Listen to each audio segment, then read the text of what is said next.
1월 18일 목요일, 오늘 10% 이상 급등한 종목과 그 이유에 대해서 알아보겠습니다. 오늘 장은 오후 4시 30분 키움증권 기준으로 코스피 지수는 0.17% 상승한 2440.04포인트로 마감했습니다.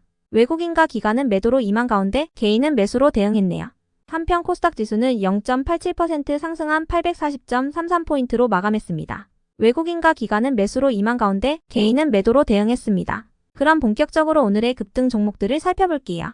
오늘 10% 이상 급등한 종목은 총 36종목으로 코스피에서는 6종목, 코스닥에서는 30종목이 나왔습니다. 이 중 상한가 종목은 플리토 포시에스 2종목이고요. 오늘 하한가 종목은 카나리아 바이오 한 종목이 있었습니다.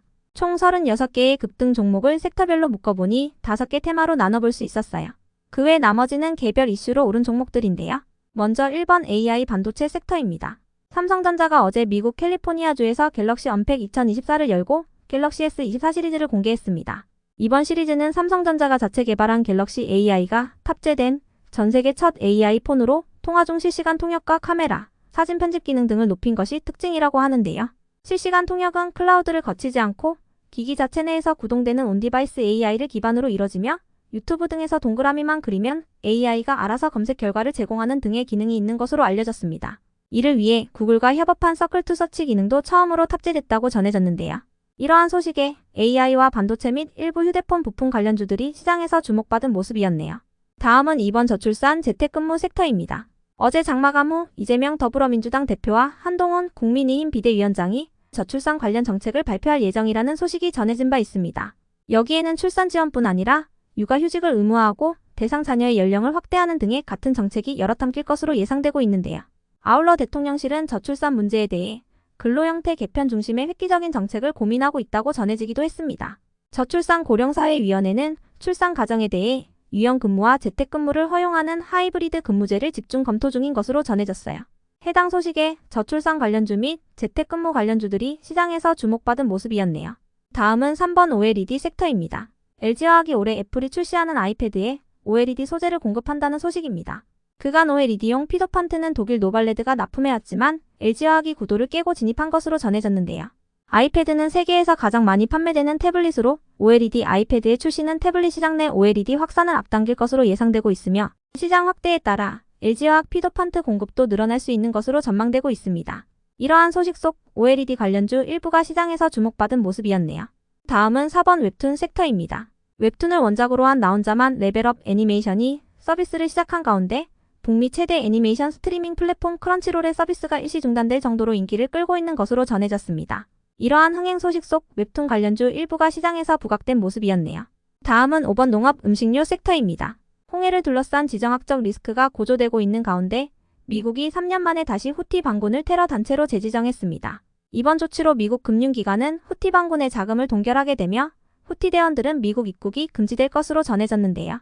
후티 반군은 이러한 발표 직후 미국에 대한 보복 공격을 진행했으며 이에 미국은 후티를 겨냥한 추가 미사일 공격으로 맞섰습니다. 이러한 소식 속 국제 곡물 가격 상승 전망이 이어지면서 관련주들이 시장에서 부각된 모습이었네요. 그 외 나머지는 개별 이슈로 오른 종목들인데요. 먼저 밀리의 서재는 하나증권에서 밀리의 서재에 대해 압도적인 1위 전자책 플랫폼 기업이라고 긍정적인 분석을 하면서 강세를 보인 것으로 파악되고요. 이어서 아이큐어가 상승했는데요. 한국기초과학지원연구원이 아이큐어의 자회사인 단디큐어와 함께 표적 단백질을 분해하고 제거하는 프로탁 약물 기술을 적용하여 비소세포 폐암 항암제 개발에 성공했다고 밝혔기 때문입니다. 이 약물은 보통 10개월에서 13개월 정도로 알려진 항암제의 내성이 일어나는 기간을 2년 이상 늘릴 수 있으며 생존 기간도 지금보다 3배 이상 연장이 가능할 것으로 전망되고 있는데요. 해당 소식에 아이큐어가 수혜 기대감을 잇고 강세를 보였네요. 다음으로 신세계건설은 이르면 이번 주말에 최근 불거졌던 우발 채무 문제에 대한 자구 계획을 밝힐 예정으로 전해지면서 강세를 보였고요. 이어서 대한금속은 한국배터리산업협회가 어제 오후 인도네시아 정부와 만나서 전기차 배터리 생태계 조성을 위한 협력을 논의한다고 밝히면서 니켈 관련주로 상승한 것이라 파악됩니다. 인도네시아는 배터리 핵심 광물 중 하나인 니켈 생산량 세계 1위 국가이니 참고해주세요. 한편 스코넥의 오늘 급등 이유는 파악되지 않았지만 스코넥은 최근에 확장현실팀 대전 1인칭 슈팅 게임인 스트라이크 러시의 공식 티저 영상을 공개했다는 소식이 있었으니 참고해주시고요. 다음으로 IT센은 일본 법인인 IT센 재팬을 통해 재팬 IT위크 2024에 참가한다고 밝히면서 강세를 보인 것으로 파악됩니다. 이어서 인포마크는 어제 장마감 후 운영자금 확보 목적으로 FNF 등을 대상으로 한 90억 규모의 유상증자 공시를 띄우면서 강세로 마감했고요. 다음으로 엔캠이 상승했는데요. 미국이 중국산 배터리를 사용한 전기차 배제를 본격화하는 가운데 2차 전지 핵심 소재 중 하나인 전해액도 첨단 제조 생산 세액공제 대상에 포함하면서 이에 대한 기대감이 지속되며 관련주로 강세를 보인 것이라 파악됩니다. 엔캠의 리튬이온 생산 공장 설립 사실이 부각된 것으로 보이네요. 이어서 일진전기는 유상증자 신주의 발행가액이 8,820원으로 확정되었다는 소식에 상승한 것이라 알려졌고요. 한편 녹십자 웰빙은 올해 고마진 태반주사제 라인액의 제형 변경과 중국 진출 등으로 수익성이 개선된다는 평가가 나오면서 강세를 보인 것으로 파악됩니다. 다음으로 시큐레터가 상승했는데요. 아마존 웹서비스가 11조를 투자하여 태국의 대규모 인터넷 데이터 센터를 건설하고 중국 화웨이와 AI 기술을 개발하여 동남아 AI 허브로 발돋움하겠다는 소식이 전해졌기 때문입니다. 태국은 2027년까지 동남아시아의 인공지능 허브가 되겠다는 목표로 외국 기업들의 투자 유치에 속도를 내고 있다고 전해졌는데요.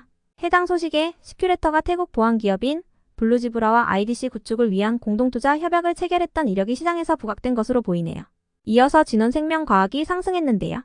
지난 11월에 세계 최초로 영국에서 승인된 후 12월에는 미국 식품의 약국의 승인을 획득한 크리스퍼 유전자 편집 치료제가 6주도 채 안 된 시점에서 두 번째 적응증을 확보했다는 소식이 전해졌기 때문입니다.